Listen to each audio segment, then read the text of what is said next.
Hello everyone, welcome to a new lecture on a new topic. The topic that I am going to start today onwards is tenses. बिल्कुल basic से काफी advance level तक की study होगी इस topic की और जो टेंसेस एक एक करके आएंगे, चाहे प्रेजेंट के हों, पास्ट के हों या फ्यूचर के हों, उनका सिचुएशन एनालिसिस काफी किया जाएगा कि किस टेंस को किस मौके पे यूज करना है, चाहे रिटन इंग्लिश में चाहे स्पोकन इंग्लिश में। और आपको ऐसे बहुत से टेंसेस देखने को मिलेंगे जिनके मल्टीपल यूजेस हैं, जिनको एक से ज्यादा केसेस में यूज कर सकते हैं। और सबसे इंपॉर्टेंट बात ये कि चाहे आप इस टॉपिक को पहले किसी ग्रामर की बुक से पढ़ चुके हो, चाहे आपको पहले किसी इंग्लिश के टीचर ने पढ़ाया हो, उससे कोई बहुत फर्क पड़ेगा नहीं, because it will be a completely new study of tenses. आपने कभी भी इतना डेप्थ में इस टॉपिक को नहीं पढ़ा होगा with so many interesting examples. तो without wasting any time, let us kick off our session and let me remind you that this topic is part of the complete course on English जो पिछले महीने यानी कि जून के and में मैंने start किया था। ये 6 मंथ्स का मैराथन कोर्स जिसमें मैंने अभी तक पार्ट्स ऑफ स्पीच पढ़ाया है। बस पार्ट्स ऑफ स्पीच का इंट्रोडक्शन हुआ है, 14 लेक्चर्स हुए हैं जिसकी मैंने अलग से पूरी प्लेलिस्ट बना के डाल दी है। आपके साथ मैंने उसका लिंक भी शेयर कर दिया था। Noun, pronoun, verb, adjective, preposition, conjunction की जो बेसिक स्टडी होती है, जो बेसिक पहचान होती है और जो उनका काम होता है इंग्लिश में, वो पूरा डिस्कस हो चुका है। तो उन लेक्चर्स को अगर आपने ना देखा हो तो उनकी रिकॉर्डिंग जरूर देख लीजिए तेज स्पीड पे, 1.25x से 1.5x की स्पीड। और ये 6 मंथ्स का पूरा मेगा कोर्स है, इसमें सारे टॉपिक्स आएंगे। बीच में कुछ लेक्चर्स नहीं हो पाए थे क्योंकि नेट की स्पीड अच्छी नहीं थी यहाँ पे, मैंने आपको बताया ही था। अभी कुछ दिन लाइव स्ट्रीमिंग नहीं होगी मेरी क्लासेस की, लाइव स्ट्रीमिंग नहीं होगी, मैं वीडियोस अपलोड किया करूंगा। और उसके बाद जैसे ही यहाँ पे ब्रॉडबैंड कनेक्शन लग जाएगा तो I will switch back to live streaming.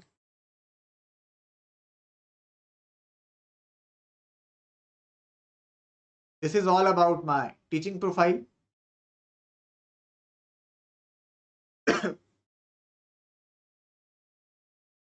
and the classes that I take on Unacademy on a daily basis.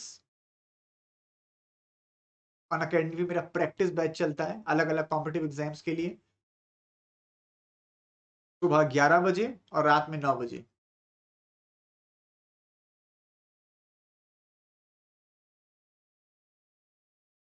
तो सबसे पहले टेंसेस के बेसिक कॉन्सेप्ट पे आते हैं। इंग्लिश लैंग्वेज की पढ़ाई, इंग्लिश ग्रामर की पढ़ाई बिना इस टॉपिक को शुरू किए पॉसिबल है ही नहीं। हमेशा ये बोला जाता है कि दो टॉपिक्स हैं जिनके ऊपर पूरी इंग्लिश ग्रामर बेस्ड है, एक है टेंसेस और दूसरा है पार्ट्स ऑफ स्पीच। ऐसा इसलिए भी कहा जाता है क्योंकि इन टॉपिक्स से बहुत से दूसरे टॉपिक्स निकलते हैं। जैसे टेंसेस आप पढ़ते हैं तो उसके बाद एक्टिव पैसिव वॉइस आता है, डायरेक्ट इनडायरेक्ट स्पीच आती है। जब आप पार्ट्स ऑफ स्पीच पढ़ते हैं उसमें तो सभी कुछ हो गया, noun, pronoun, adjective, adverb, verb, preposition. तो टेंसेस और पार्ट्स ऑफ स्पीच ही एक तरह से इंग्लिश का पूरा फाउंडेशन है और ये फाउंडेशन स्ट्रांग होना बहुत जरूरी है, तभी आपको आगे चल के रूल्स और स्पेशल कॉन्सेप्ट्स, एडवांस ग्रामर सब समझ में आएगी। और ये एक ऐसा टॉपिक है जिसका रिटन इंग्लिश में भी यूज है, स्पोकन इंग्लिश में तो है ही यूज, और साथ ही साथ जो कॉम्पिटिटिव एग्जाम में सवाल आते हैं स्पॉटिंग एरर्स के, फिल इन द ब्लैंक्स के, उसमें बहुत यूज है इसका। ये आपके सामने टेंसेस की डेफिनेशन है, टेंस की डेफिनेशन है कि टेंस का बेसिक कॉन्सेप्ट क्या होता है। A tense is basically a grammatical term for time, यानी कि इंग्लिश ग्रामर में हम टाइम को टेंस के नाम से जानते हैं। टेंस ये बताता है कि कोई भी एक्शन प्रेजेंट का है, पास्ट का है या फ्यूचर का है। अगर आप कहते हैं एक बच्चा खेल रहा है, मैं बिल्कुल बेसिक से चल रहा हूं, एलिमेंट्री लेवल से, धीरे धीरे करके मैं एडवांस स्टेज पे आऊंगा। साथ में बने रहना, ये मत सोचना कि टॉपिक तो मुझको आता है, पहले मैं पढ़ चुका हूं, इस तरह से बिल्कुल मत सोचना। अगर आप कहें एक बच्चा खेल रहा है, वन चाइल्ड इज प्लेइंग, तो ये प्रेजेंट के टाइम को इंडिकेट करेगा। अगर आपने कहा एक बच्चा खेल रहा था, वन चाइल्ड वॉज प्लेइंग, तो ये पास्ट के टाइम को इंडिकेट कर रहा है। One child was playing, one child is playing present हो गया, one child was playing past हो गया। एक बच्चा खेलेगा, फ्यूचर की बात कर रहे हैं। One child will play, one child या आ चाइल्ड विल प्ले, इसका मतलब अलग अलग टाइम की सिचुएशंस के लिए अलग अलग टेंसेज हैं, और मोटे मोटे 3 टेंसेज होते हैं, प्रेजेंट, पास्ट और फ्यूचर। लेकिन इनकी अपनी अलग अलग सब कैटेगरीज होती हैं। टेंसेस की अपनी अलग अलग सब कैटेगरीज होती हैं। प्रेजेंट में 4 टेंसेज हैं, पास्ट के 4 हैं और फ्यूचर के 4 हैं। तो हर टेंस की क्या कंस्ट्रक्शन है, स्ट्रक्चर क्या है उसका, उसको किस कॉन्टेक्स्ट में यूज करते हैं, ये सब आप पढ़ेंगे अगले 7 से 8 लेक्चर्स में। और जैसे ये लेक्चर्स ओवर होंगे, या मुझे कहना चाहिए जैसे ये टॉपिक ओवर होगा, वैसे मैं आपके साथ बड़े टॉप क्लास क्वेश्चन डिस्कस करूंगा इसी टॉपिक के, सेंटेंस करेक्शन और फिल इन द ब्लैंक्स के फॉर्मेट पे। पूरा पूरा पैराग्राफ भी आएगा, उसको बिल्कुल भी मिस मत करना, क्योंकि इंग्लिश आप लोग यहाँ पे ढंग से पढ़ने आए, प्रॉपर सीक्वेंस में। और टेंस को आप इस तरह से भी डिफाइन कर सकते हैं, it represents a series of verb forms which are used to express a time relation। Present के टेंसेस से आप लोग पढ़ना स्टार्ट करेंगे, एक एक करके सब टेंसेस आएंगे। किस टेंस का क्या स्ट्रक्चर होता है, उसका कंस्ट्रक्शन क्या होता है, और मोर इम्पोर्टेंटली किसी भी टेंस को किस मौके पे यूज करते हैं, उसका जो सिचुएशन एनालिसिस है, स्पेशली वो टेंसेस जिनके मल्टीपल यूजेस होते हैं, जिनको एक से ज्यादा मौके पे यूज कर सकते हैं, ये सब आप लोग पढ़ेंगे, चाहे प्रेजेंट के हो, पास्ट के हो, फ्यूचर के हो। लेकिन लेकिन लेकिन टेंसेस के रूल्स और कॉन्सेप्ट्स पे आने से पहले मैं डिस्कस करने जा रहा हूं एक बहुत ही अच्छी एक्सरसाइज, एक इंट्रोडक्टरी एक्सरसाइज।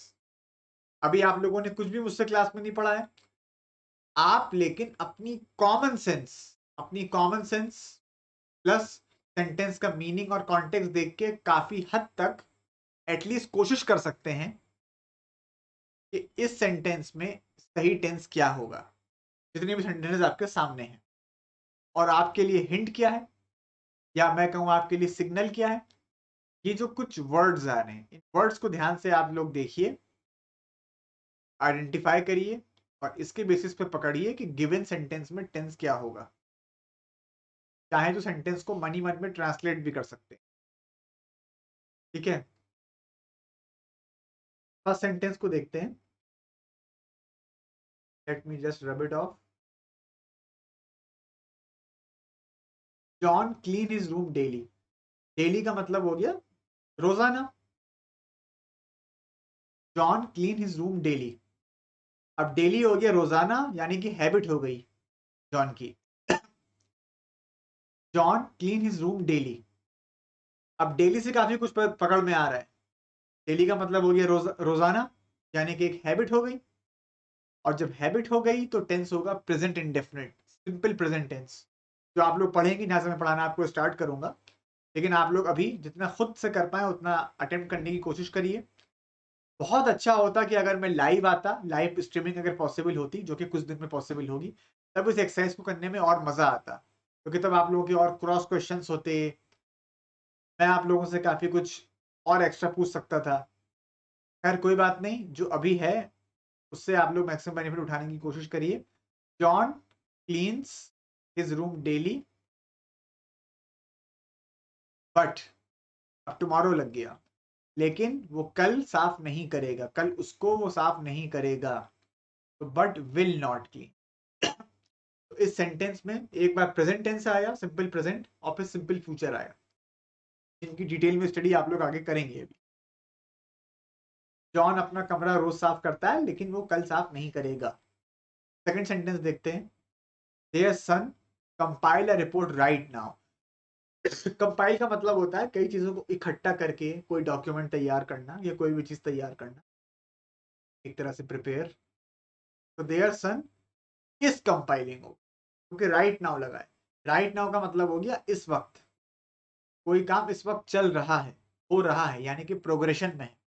जब कोई एक्शन प्रोग्रेशन में है, उसके लिए प्रेजेंट कंटिन्यूअस आता है। तो ऑब्वियसली आप लोग आगे पढ़ेंगे मुझसे। Their son is compiling a report right now, और वो ऐसा कब से कर रहा है, यहाँ पे हम लोग कुछ मेंशन कर सकते हैं। तो कुछ लगा देते हैं, तो लास्ट 3 days मान लीजिए, कुछ भी हो सकता है, 3 days, लास्ट फ्यू डेज। अब एक ऐसे एक्शन की बात हो रही है जो पास्ट में शुरू हुआ और प्रेजेंट में चल रहा है। जो एक्शन पास्ट में शुरू हुआ प्रेजेंट में चल रहा है, उसकी जो पूरी कंटिन्यूटी है, जो पूरा सिलसिला है, वो बताने के लिए टेंस यूज होता है प्रेजेंट परफेक्ट कंटिन्यू, यानी कि हैज बीन, हैव बीन के साथ आईएनजी फिर सिंस फॉर का जो रोल होता है, ये सब ये आप लोग पढ़ेंगे। और सिंस और फॉर में डिफरेंस क्या होता है वो बहुत डिटेल में आएगा। तो मैं यहाँ टेंस, यहाँ मैं फाइनल आंसर में फिल कर देता हूँ, तो मेंशन कर देता हूँ एंड हैज बीन डूइंग। अब यहाँ इज डूइंग नहीं हो सकता, इज डूइंग दिस नहीं हो, ठीक है। थर्ड पे आते हैं। अभी हम लोग सिर्फ एक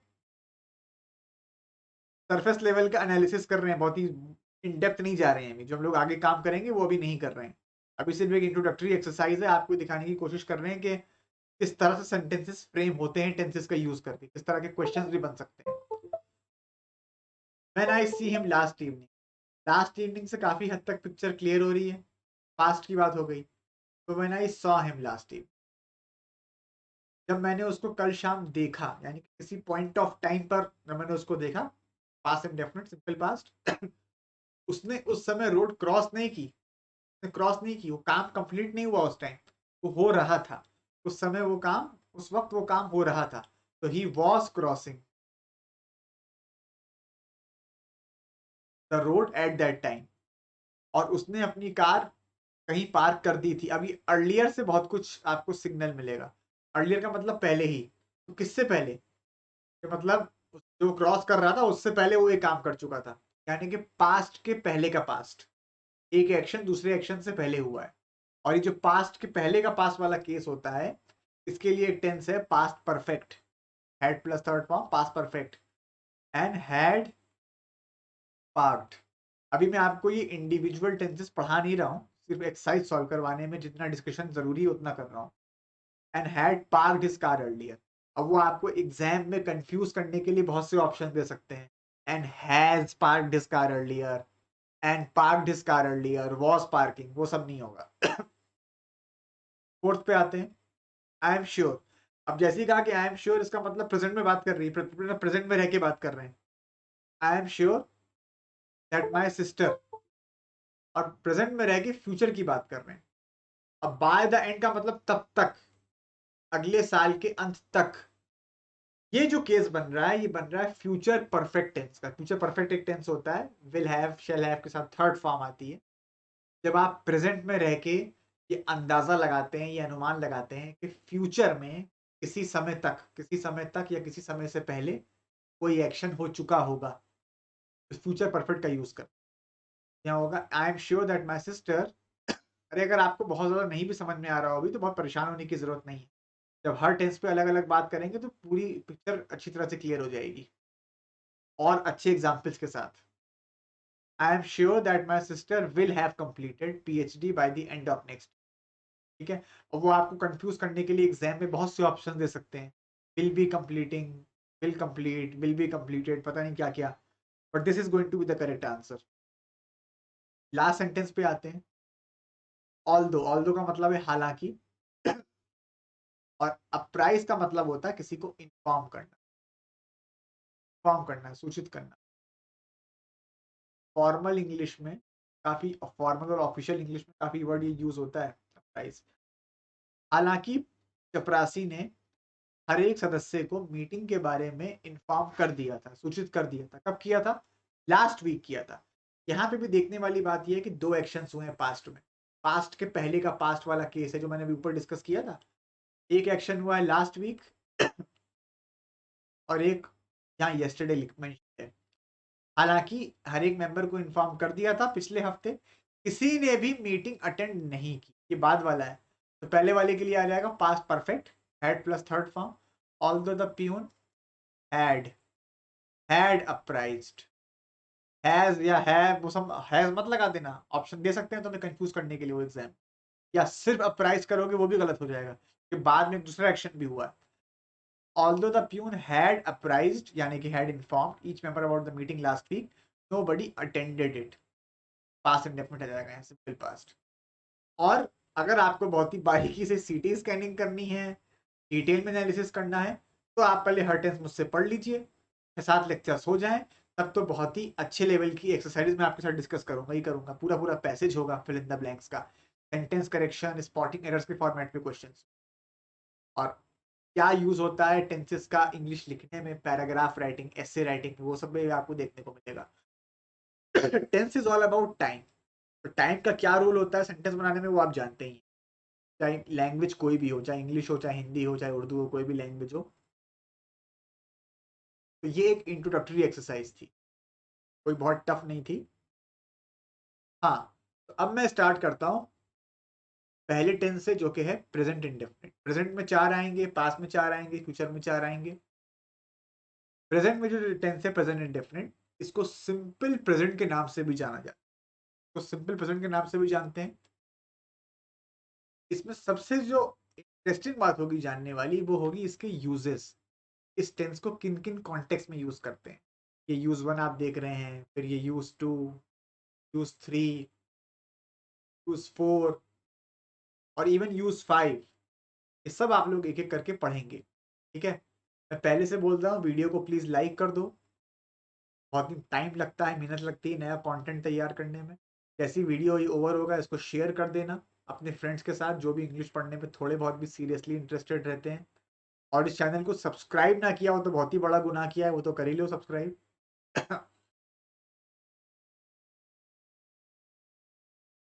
ठीक है। हाँ, प्रेजेंट इंडेफिनिट के पहले स्ट्रक्चर पे आते हैं, फिर उसके यूजेस पे आएंगे। स्ट्रक्चर देखते हैं इसका पहले। मैं बिल्कुल बेसिक्स में हूँ, ये मत सोचना कि ये चीज़ें तो बड़ी छोटे लेवल की हैं, क्लास 7th 8th लेवल की। जब कुछ एडवांस पढ़ाएंगे सर तब मैं क्लास अटेंड करूंगा, ऐसा कुछ नहीं है। आप लोगों के साथ बेसिक्स में ही बहुत प्रॉब्लम रहती है। और जब भरोसा करके, ट्रस्ट करके एक टीचर की क्लास कर ही रहे हैं, तो फिर आप सीक्वेंस में करिए पूरा। हाँ, सब्जेक्ट, सब्जेक्ट का मतलब क्या है, कर्ता, जिसने एक्शन किया। कि सब्जेक्ट क्या होता है सेंटेंस में, ऑब्जेक्ट क्या होता है, इसके ऊपर मैंने बहुत ज्यादा बातें की हैं, बहुत अच्छी बातें की हैं पार्ट्स ऑफ स्पीच के प्रीवियस लेक्चर्स में। यहाँ से मैंने इंग्लिश का 6 महीने का कोर्स स्टार्ट किया था, तो मत मिस करना। 14 लेक्चर्स ऑलरेडी हो चुके हैं। हाँ, तो सब्जेक्ट यानी कि he, she, they, it, Ram, Mohan, कुछ भी हो सकता है, कोई लिविंग नॉन लिविंग कुछ भी हो सकता है। प्लस वर्ब, जो एक्शन वाला वर्ड आएगा। ये इसका स्ट्रक्चर होता है, ये इसकी वाक्य रचना होती है प्रेजेंट इंडेफिनिट। सब्जेक्ट के साथ वर्ब की फर्स्ट फॉर्म। नेगेटिव में क्या होता है, अगर ये कहना हो कि कोई काम नहीं होता है, सब्जेक्ट प्लस डज या डू, डज या डू लगता है। अच्छा, कब डज लगता है, कब डू, अभी सब आगे आपको अभी बताया जाएगा। मैं मेंशन तो अभी कर देता हूँ कि अभी बेसिक्स में ही हैं हम लोग। डज कब लगता है, जब सब्जेक्ट अपने आप में, अगर आप लोगों को ये फॉन्ट स्टाइल पसंद ना आ रहा हो, कि ब्लैक कलर में बैकग्राउंड है, वाइट से लिखा है, जो मैं लिख रहा हूँ अगर उतना अच्छा पढ़ने में ना आ रहा हो, तो मुझे बता देना कमेंट सेक्शन में, या मुझे व्हाट्सएप पे, तुम लोग मुझसे कनेक्टेड हुई क्वेश्चन और डाउट्स के लिए मुझे बता देना। मैं चेंज कर दूंगा स्टाइल जो है। सिंगुलर के साथ डज, डज। सिंगुलर का मतलब he, she, it, Ram, Mohan, table, chair, उसके साथ क्या आएगा, डज।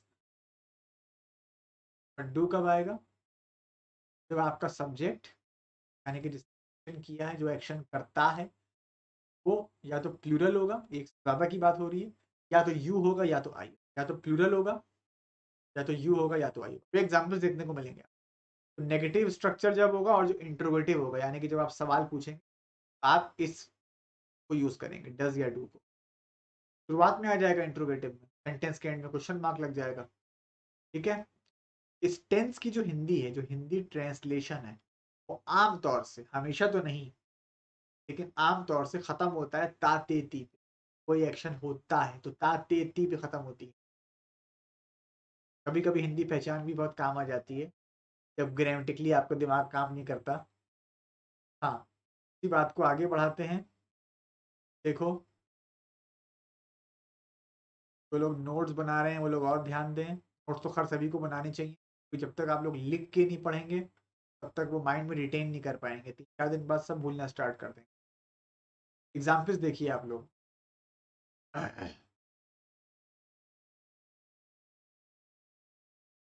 लाइव स्टार्ट कर दूंगा मैं, कुछ दिन में लाइव स्टार्ट हो जाएगा, उसके लिए आप लोग परेशान ना हो। ही मोटिवेट्स अस, ही अपने आप में क्या है, सिंगुलर है। जब सब्जेक्ट सिंगुलर होता है तो वर्ब में क्या लगता है, ध्यान दीजिए, जब सब्जेक्ट सिंगुलर होता है तो वर्ब में क्या लगता है, एस या ई एस। वर्ब में एस या ई एस लगता है, लग गया, एस लग गया। अच्छा, कब एस लगेगा कब ई एस लगेगा मैं बताऊंगा, अभी यहाँ पे नोट में लिखाएंगे अभी। अभी इस पे ध्यान दो कि सेंटेंस कैसे बन रहे हैं, एग्जाम्पल्स कैसे तैयार हुए हैं।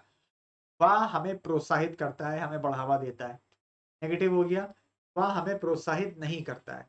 ही डज नॉट मोटिवेट, वो हमें मोटिवेट नहीं करता है। और इंट्रोगेटिव, क्या वो हमें मोटिवेट करता है, डज ही मोटिवेट। बस ये ध्यान रखना कि जब डज लगा देते हैं तो डज के साथ कोई एस ई एस नहीं आता। ये गलती इंग्लिश मीडियम वाले, हिंदी मीडियम वाले स्टूडेंट ये गलती नहीं करते हैं, जबकि हिंदी मीडियम वाले स्टूडेंट बहुत स्ट्रगल करते हैं सेंटेंसेस बनाने में। लेकिन ये वाली जो बारीकियां होती हैं ग्रामर की, ये बड़े अच्छे से पता होती हैं हिंदी। डज के साथ कोई एस ई एस मत लगाना। जैसे डिड के साथ सेकंड फॉर्म नहीं लगती, आगे पढ़ाएंगे डिड के साथ सेकंड फॉर्म, वो गलतियां बहुत से इंग्लिश मीडियम के स्टूडेंट्स करते हैं। ऐसे डज के साथ एस ई एस लगा देते हैं, ही डज नॉट गोज, नहीं, ही डज नॉट गो, वैसे ही डज नॉट मोटिवेट। यहाँ एस लगेगा, सब्जेक्ट सिंगुलर लग गया, लेकिन डज के लगते ही एस ई एस हट जाएगा।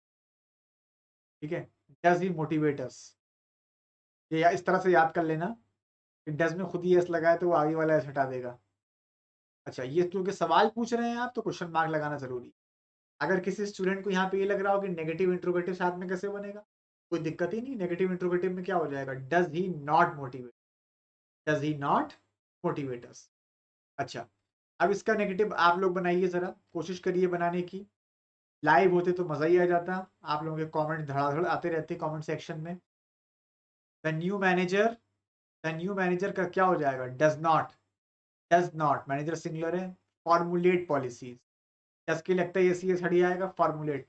फॉर्मुलेट का मतलब होता है कोई भी कानून, कोई भी लॉ, कोई भी कानून या कोई भी नीति, कोई पॉलिसी बनाना, पॉलिसी तैयार करना या कोई लॉ तैयार करना बनाना। फॉर्मुलेट का जगह वो भी होता है frame, F R A M E, frame the law, formulate the law. तो the new manager does not formulate policies, policies तो नाउन है, और इधर क्या हो जाएगा, does the new manager, does the new manager formulate policies, question mark जरूर लगा लेना। Does the new manager formulate policies. Third वाले में क्या होगा, थर्ड में क्या होगा, वी डू नॉट। बी में तो एक से ज्यादा लोग हो गए, एक से ज्यादा लोगों की बात हो रही है। We do not play hockey, हम हॉकी नहीं खेल। देखो हिंदी किस पे खत्म हो रही है, हिंदी ट्रांसलेशन, तातेती। और इंट्रोगेटिव क्या हो जाएगा, डू, डू स्टार्टिंग में आ जाएगा और डी कैपिटल में होगा क्योंकि वो सेंटेंस का स्टार्टिंग लेटर है। जो भी सेंटेंस का स्टार्टिंग अक्षर होता है वो तो कैपिटल्स में ही होता है हमेशा। Do we play hockey, hockey यहाँ पे प्रॉपर नाउन है इसलिए इसमें आग लगा, वो सॉरी कैपिटल से स्टार्ट किया है, कैपिटल से, जो प्रॉपर नाउन है, खेल का नाम है, डू वी प्ले हॉकी। यहाँ क्या होगा लास्ट वाले में, ध्यान दो ध्यान दो, यहाँ बहुत लोग गलती कर सकते। हाँ, ये मेरे बैकग्राउंड में छुप गया होगा, मेरे पीछे आ गया है ये, do we play hockey, their son. अब यहाँ पे देर देख के फौरन गलती मत कर देना, कहीं डू लगा दो, क्या होगा, their son does not read novels.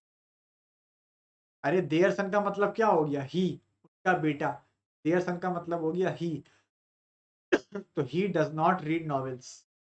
ठीक है, he does not read novels होता तो वैसे their son does not read novels. Interrogative क्या हो जाएगा, does their son, does their son, question mark आ जाएगा, does their son read novel. कोई बात नहीं, लोगों ने सुन तो लिया ही है ना, भले देख ना पा रहे हो मेरे क्या हो। अगर देयर सन की जगह होता सन्स, के बेटे, देयर सन्स, तो यहाँ हो जाता रीड, रीड्स की जगह होता रीड, और यहाँ हो जाता डू नॉट, यहाँ डू नॉट हो जाता।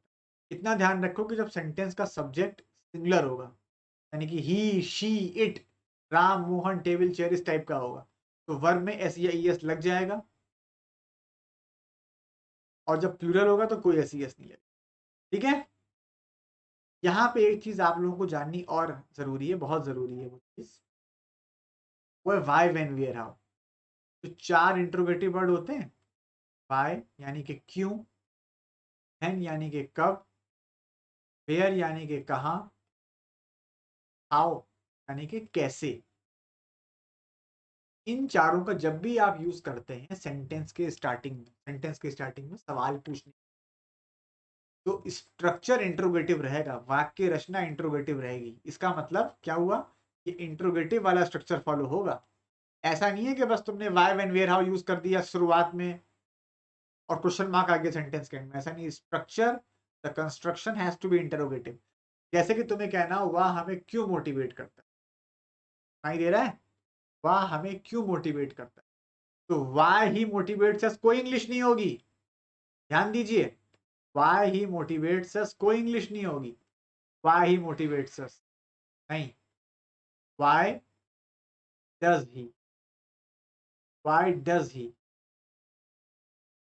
Motivate us, why does he motivate अस। ठीक है। इसी तरह से हम हॉकी कहाँ खेलते हैं, हम हॉकी कहाँ खेलते हैं, चाहे कहाँ बीच में आ रहा हो हिंदी के सेंटेंस में, हम हॉकी कहाँ खेलते हैं, या तुम्हें कहना हो कहाँ हम हॉकी खेलते हैं, इंग्लिश में कोई फर्क नहीं पड़ेगा, स्ट्रक्चर इंट्रोगेटिव बनेगा क्योंकि तुम सवाल पूछ रहे हो। वाई, नहीं सॉरी, एंड, क्या बोल रहा गलत, I am sorry, where do we play hockey, where do we play hockey. ठीक है, where do we play hockey. ये मत कर देना where we play hockey, where we play hockey कोई इंग्लिश नहीं होगी, where do we play hockey. अगर आपको नेगेटिव इंट्रोगेटिव साथ में बनाना है, आपको कहना है हम हॉकी कहाँ नहीं खेलते, तो where do we not play hockey, where do we not play hockey. ठीक है। जैसे कि कहना हो तुम खाना खाना क्यों नहीं पकाते हो, खाना क्यों नहीं पकाते हो, तो ये नहीं होगा why you not cook food, ये कोई इंग्लिश नहीं होगी कि why you not cook food, why do you not cook, why do you not cook. यहाँ भी जो मैंने इंट्रोगेटिव डिस्कस किए हैं वो वाई व्हेन वेयर हाउ, अभी उनको मैंने जान के डिस्कस नहीं किया है। वो जो प्रोनाउंस वाले होते हैं इंट्रोगेटिव प्रोनाउंस, हु, हुम, हुज, विच, व्हाट, वो डिस्कस नहीं की।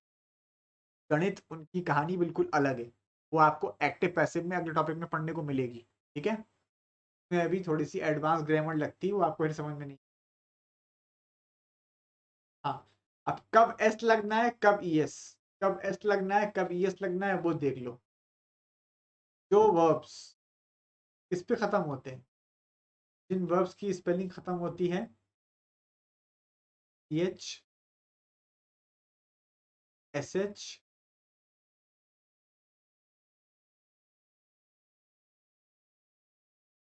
ओ,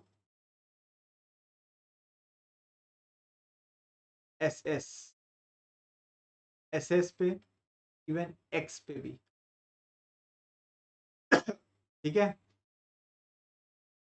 इनके साथ ई एस लगेगा, सब्जेक्ट सिंगुलर होगा तो ई एस लगेगा, एस नहीं लगेगा। एग्जाम्पल्स देखते हैं, पिक्चर और क्लियर होगी।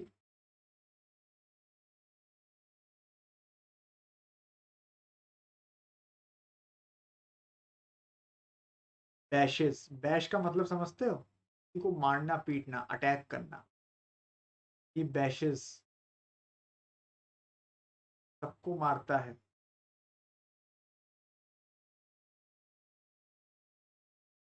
बैशेस एवरी,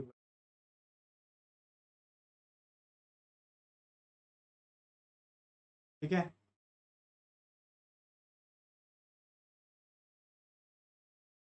सच हुआ, माय थ्योरी, ये सिंगुलर है ना, एस लग गया ना, ई एस लग गया, मतलब माय थ्योरी मैचेस, मेल खाना, मैचेस विद योर्स, मेरी थ्योरी तुम्हारी थ्योरी से मैच। अब ये योर योर्स, योर और योर्स में क्या फर्क है, के लिए आपको पार्ट्स ऑफ स्पीच की क्लासेस देखनी पड़ेंगी। पूरी प्लेलिस्ट बना के मैंने डाल दी है, पार्ट्स ऑफ स्पीच लेक्चर दिखाएगा, लेक्चर 1 2 3 प्रोनाउन में पढ़ाया था। वो कैसे होगा, ये कहना हो शी गोज, वह जाती है, वह जाता है, ही गोज। एस एस पे कैसे होगा,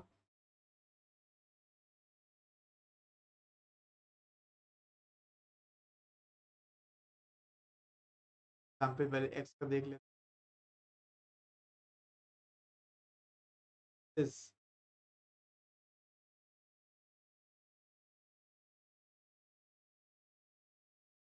वेजिटेबल्स सब्जियों को मिला देता है। जब प्रेजेंट इंडेफिनिट है, साथ एती पे हिंदी खत्म हो रही है, और जो वर्ड एस एस पे खत्म होंगे उनमें भी ई एस लग जाएगा। हिस होता है ना, हिस साउंड करना, स्नेक हिसेस हो जाएगा, H I S S E S, वो वर्ब हो जाएगा। ठीक है। और वैसे किस पे खत्म होता है, एस पे खत्म होता है। देखो मोटिवेट की स्पेलिंग एस पे खत्म, की भी एस पे, प्ले की भी एस पे हो जाएगी। प्ले की एस पे कब होगी, अगर वी की जगह होता ही या शी प्लेस होगी। अच्छा, अब इस टेंस को किस मौके पे यूज करना है, तो मेन मुद्दा है वो आप लोगों को अगले लेक्चर से पढ़ने को मिलेगा। ठीक है। आज का लेक्चर, टॉपिक का पहला लेक्चर था। मैं बहुत इसको इंटेंस नहीं बना रहा हूँ, थोड़ा धीरे धीरे आपको वार्म अप कर रहा हूँ कि आप थोड़ा टॉपिक में आ जाएं, आप कहीं ना कहीं इस टॉपिक का फील ले लें पहले, and you then you get into the thick of things. अलग अलग यूसेस आएंगे, बहुत ही इंटरेस्टिंग यूज है। तो don't forget to like share and subscribe, ये 3 काम जरूर कर देना, कम से कम अपने 5-6 दोस्तों के साथ वीडियो को शेयर कर देना। सब्सक्राइब तो कर ही लो चैनल को, लाइक द वीडियो। और अन अकेडमी की मेरी क्लास किस टाइम होती है, तो रोज होती है सुबह 11 बजे, 11 से 12 फ्री होती है, फ्री वाले प्लेटफॉर्म पर जो स्पेशल क्लासेस होती हैं। और रात में 9 से 10। और अगर आप एसएससी के किसी भी एग्जाम की तैयारी कर रहे हैं, चाहे सीजीएल हो, स्टेनोग्राफर हो, 10+2 हो, सीपीओएसआई हो, चाहे डिफेंस वाले एग्जाम्स हो, सीडीएस, एनडीए, एफकैट, आपके लिए ये क्लासेस बहुत ज़्यादा ज़रूरी है। नया और बहुत ही अच्छा कंटेंट है, नए क्वेश्चंस, स्पॉटिंग एरर्स के, फिल इन द ब्लैंक्स के, tense improve, synonym antonyms, idioms, phrases, para jumble, 30 से 40 क्वेश्चन तो डिस्कस करता ही, giving the proper explanation of each question. Live ही आने की कोशिश करो, लाइव आओगे तो पार्टिसिपेट कर पाओगे अच्छी तरह से। ठीक है, पार्टिसिपेट कर पाओगे क्लासेस में। तो this was all from my side. मिलते हैं अब अगले लेक्चर में। Thank you. और अगला लेक्चर बहुत इंटेंस होगा।